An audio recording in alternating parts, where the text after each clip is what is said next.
meeting is being recorded. The Red Bull Rant is a free-flowing podcast with three soccer-loving idiots who don't know when to shut their dumb potty mouths. So listener discretion, yeah, it's pretty much advised.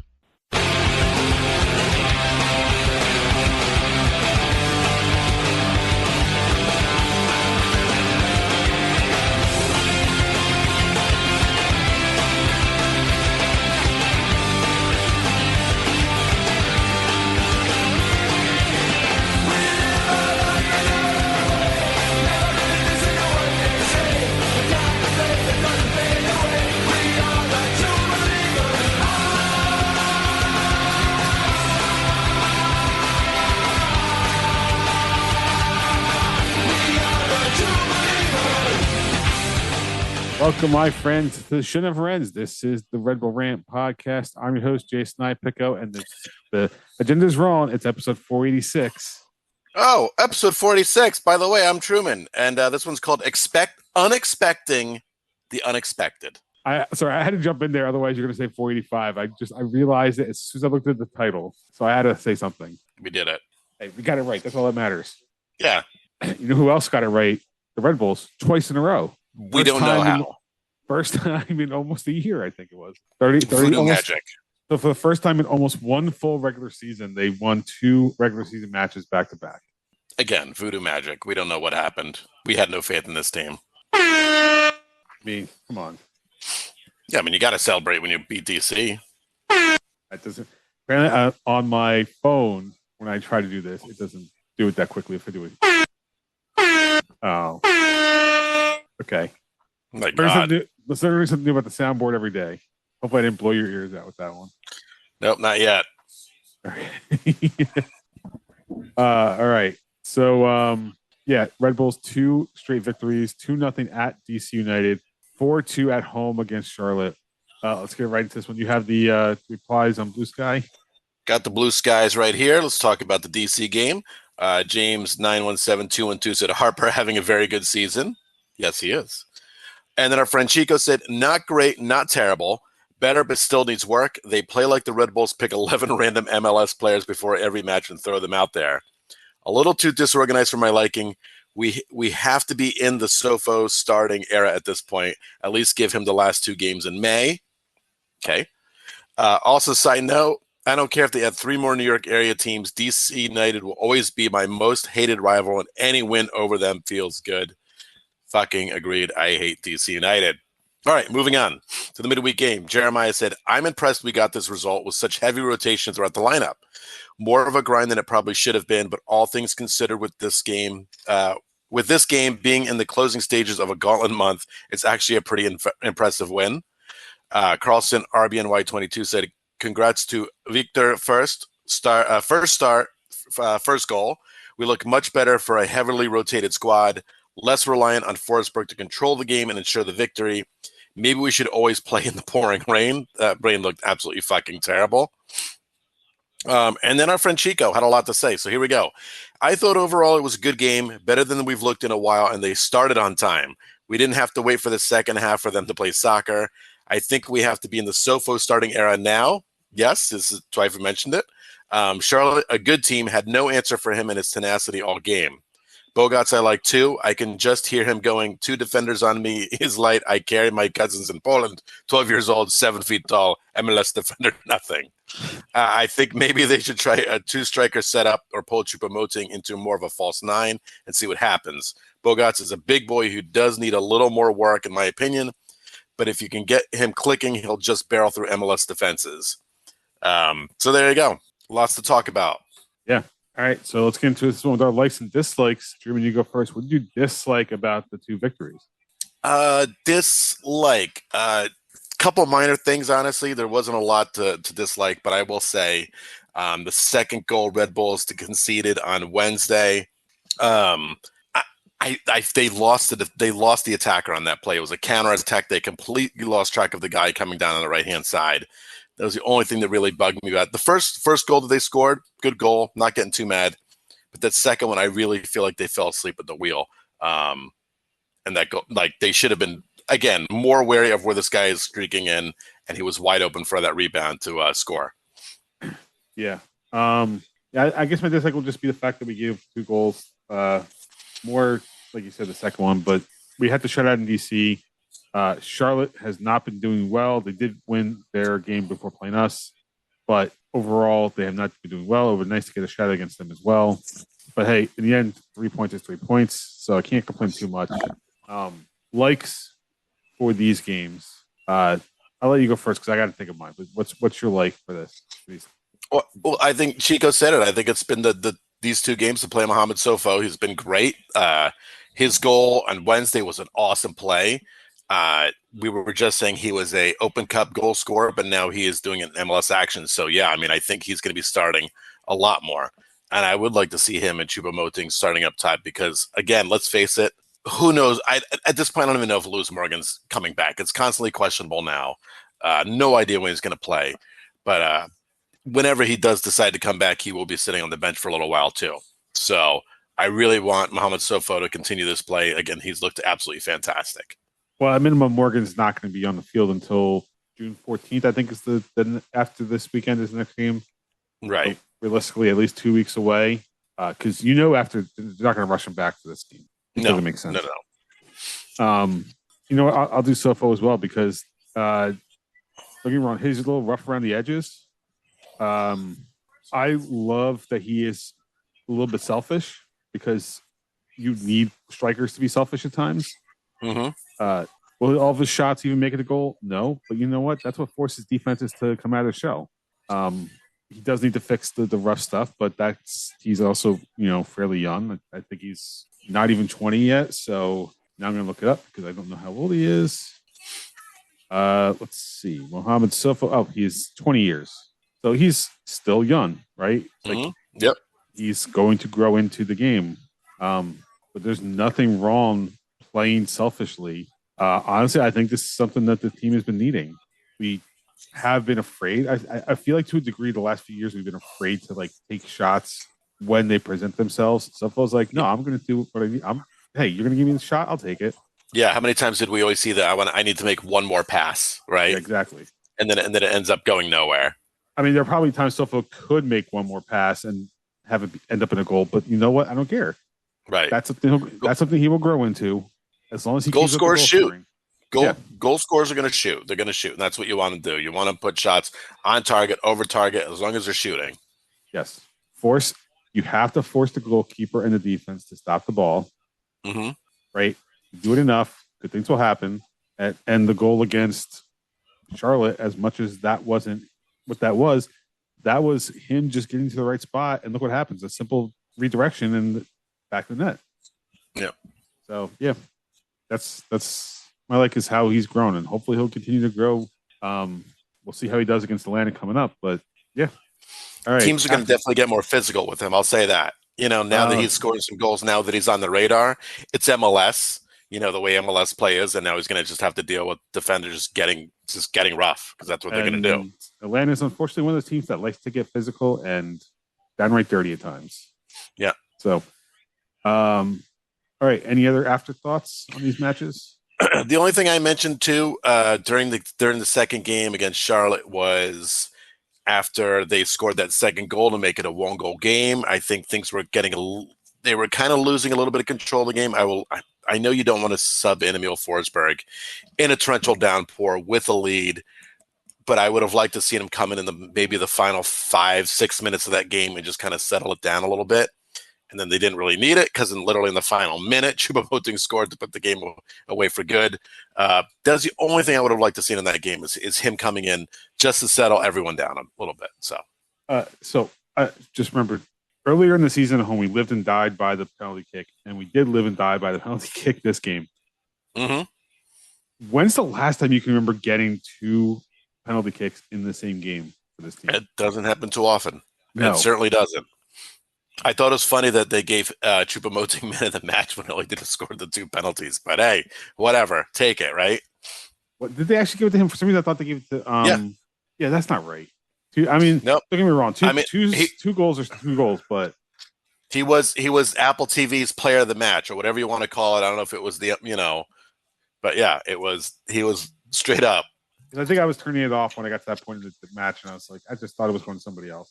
Yeah. All right. Is that it? Yeah. Okay. Predictions.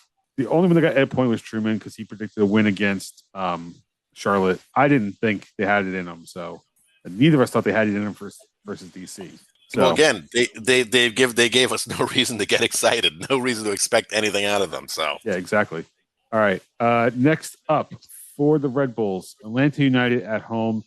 Game is Saturday, May 31st, 7:30 p.m. Eastern Time. Atlanta comes into this game with a 4-5-7 record, 17 points, a -7 goal difference, 12th in the Eastern Conference. Last 5 in MLS play, a loss, 2 draws, a win, and a loss. And a little asterisk on the win. So that match they hosted at home against FC Cincinnati. The reason I'm bringing it up is because Truman mentioned physical play. Well, I forget who it was, but one of the Atlanta United players basically body checked Nick Hagland from FC Cincinnati, broke 2 of his ribs. God. And caused one of them to be out of position, and which subsequently also caused a collapsed lung. So Hagland had to undergo a procedure to manage his lung and fix the rib fractures. So yeah, we're getting a real clean Atlanta United coming into our building. Yeah, God. All right, so predictions, Truman, you're up first. What do you think is going to happen against Atlanta United? I don't know. Are we feeling confident at this point? I'm not quite sure. I mean, again, your captain is going to he's going to have a week's off. So he will be back in the starting lineup. I think Chico's right. I think Sofo is playing in this game, and I think you start him, and you start Choupo-Moting up top. Why not? Fuck it. You're at home.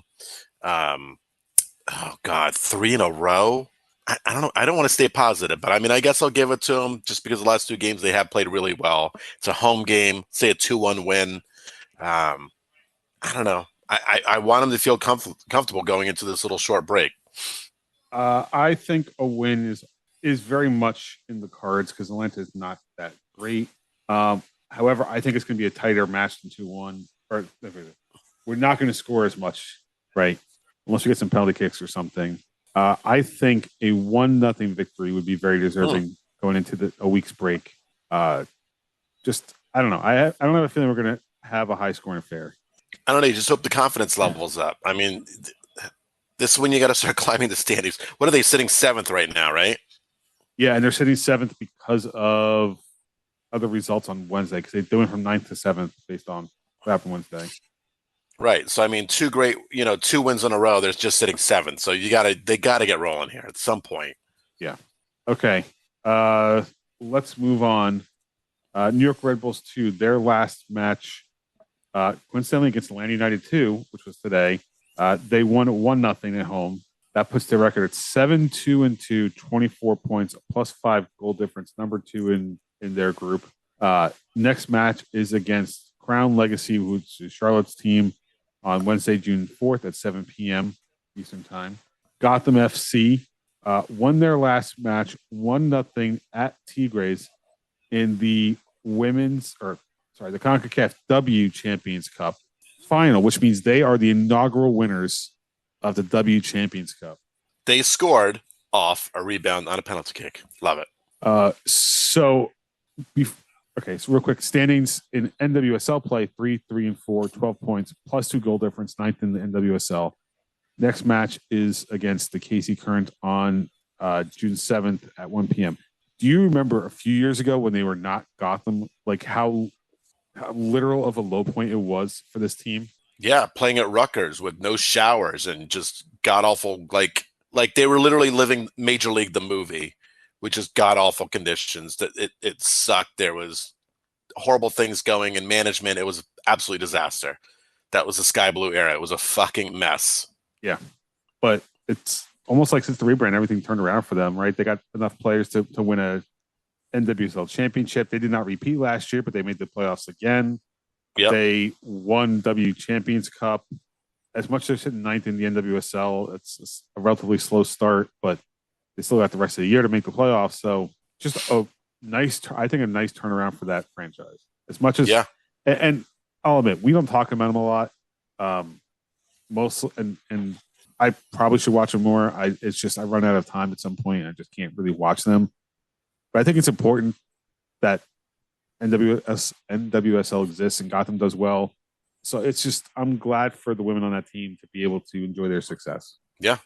Again, sometimes all you need is a refresh, a rebrand, and move it into a real stadium. I know. Imagine that, right? Yep. All right. With that, it is time for the F1 update. And box now, box now, box for hard. Stay out.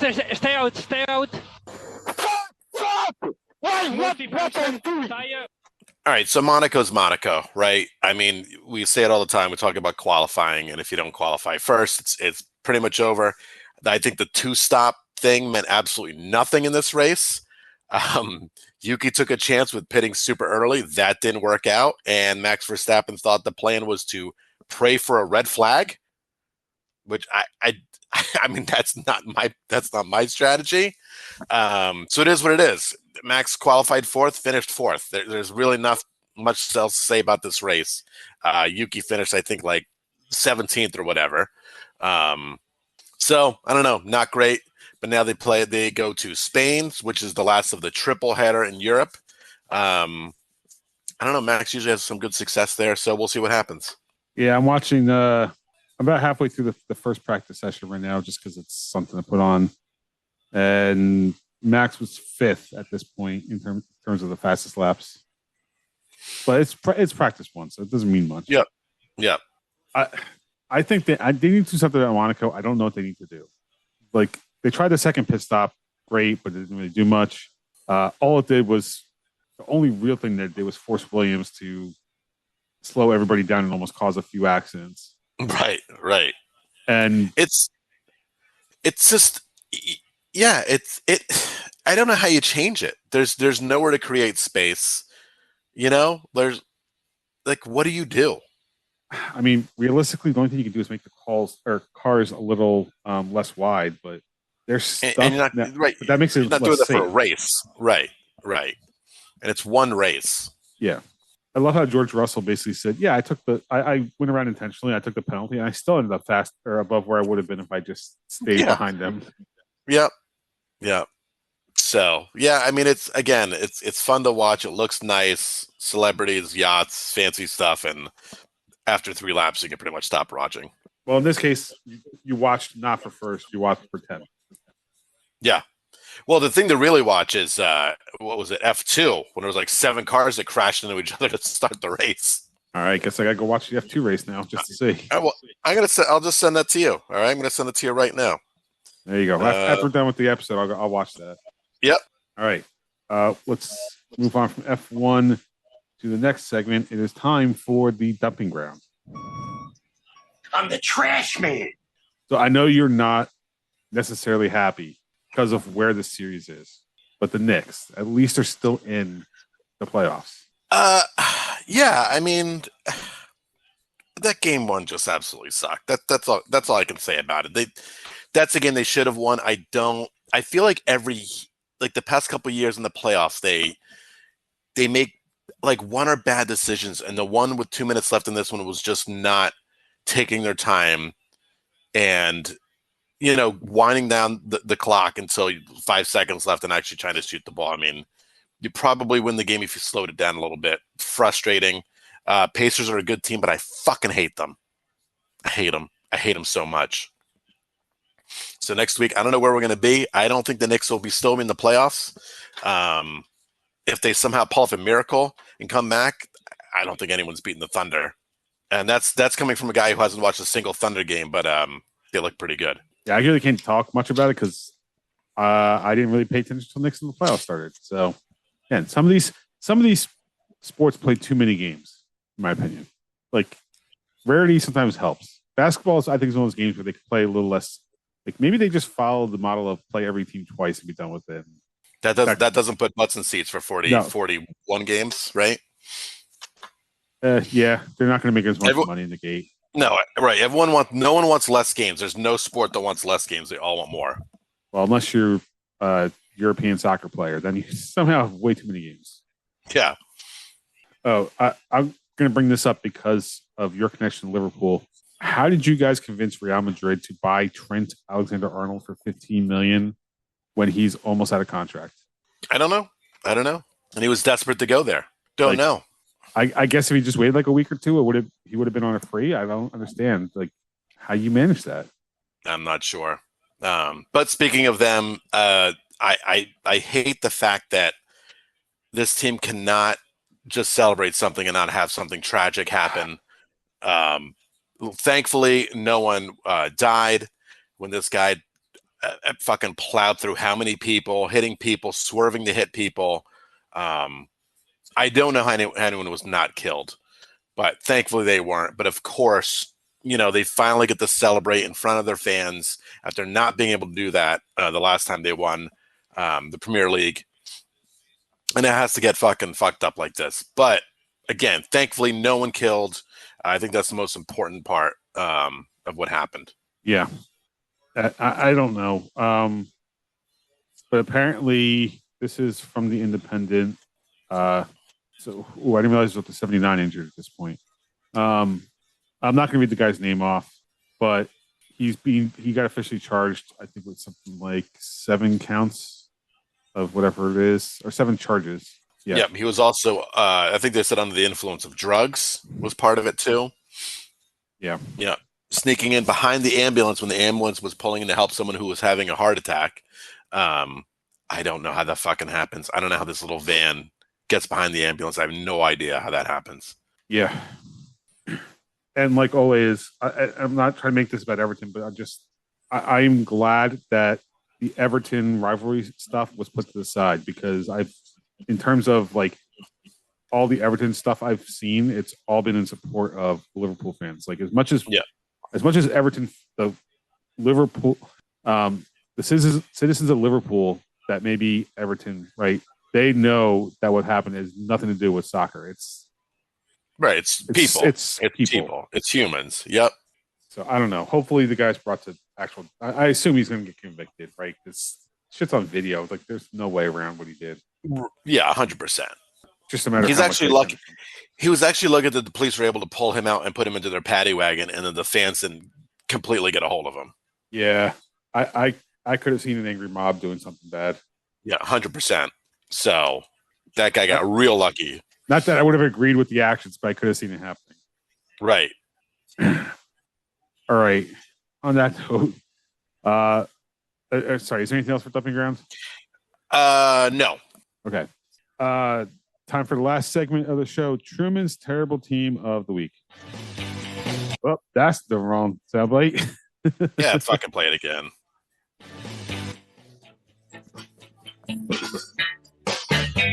Terrible. That's terrible. Terrible. Give it up for Blue Team NYCFC losing at home 3-0 to Houston. That is well deserved of being a terrible team, because anytime you lose at home 3-0, I'm coming for you. I'm coming for you, Blue Team. There was a game I saw. I can't remember which one, where it's just like, okay, honorable mention for Chicago. How's this? Granted, it was against NYCFC, but they had 2 red cards. So they finished the match with 9. Love it. And on top of that, they scored first, had a red card in the 31st minute, went into halftime with a 1-0 lead, and then completely collapsed. I like it. All right. Is that it? Are we done with this episode? Real quick mention before we wrap up. I posted it on my Facebook. I think we put it on Instagram. But for anyone who's ever been to a Forza Lucha show, has probably met Jeff Cannibal at some point. He's been on, I think, like 4 of the shows. He's been on 3, 5, 6, and 7, I believe. 3, 5, so 4 of the shows. Was just diagnosed with ALS. So extremely heartbreaking, really sad. But they did start a GoFundMe for him and his family. Of course, I am very close with his wife. They have a 1.5-year-old son. It's going to be absolute hell. So if you want, I will probably post it on, if you're not friends with me on Facebook, I'll try to post it on Blue Sky too. They have a GoFundMe started to kind of help them, because it's going to be rough. Just the medications coming, the hospital bills, needing to move. They're on a 2nd floor apartment. There's a lot going on. So I'll post that up on Blue Sky, on my personal Blue Sky, which Jay will mention the link to in a minute. And if you'd like to donate or just sharing, totally okay with me too. Put it up on the Red Bull Rant one too. Or actually, no, you post on yours and I'll repost on Red Bull Rant. We'll do that. Twitter, I wish you didn't fucking suck, but I would post it there too. Diseases like ALS suck. That's all I'm going to say. Yeah. All right. With that, let's wrap this one up. You can visit us at patreon.com/Red Bull Rant. $1 a month gets you exclusive content whenever we decide to do it. Email us, redbullrant@gmail.com. Call us 973-348-5329. Facebook.com/Red Bull Rant. On Blue Sky at Red Bull Rant. The show at Dr. Stooge, for myself at the Truman. For Truman. At the Truman. And it's the .bsky.social, by the way, just in case it's not clear. Subscribe to us via iTunes, YouTube Music, YouTube, SoundCloud, Spotify, pretty much anywhere you can find a podcast. Last words before we get out of here. Make it 3 in a row. That'd be fucking great. Why not? Let's get on a roll. Again, we talk about it all the time. This team has the talent. They just have to find a way to be consistent and start climbing the standings. So fucking get your shit together. You hate Atlanta. You beat them up all the time. You're home. Get out there and win. Yep. This is going to go in post because I don't have it. I'm going to insert the Major League 3 in a row clip because I feel like this is perfect for this team. There you go. All right, you guys, let's listen up. We won a game yesterday. And if we win one today, that's 2 in a row. We win one tomorrow, that's called a winning streak. It has happened before. All right. With that, for Truman and myself, this has been episode 486 of the Red Bull Rant. Thank you guys for tuning in. And as always, go Red Bulls. See you later.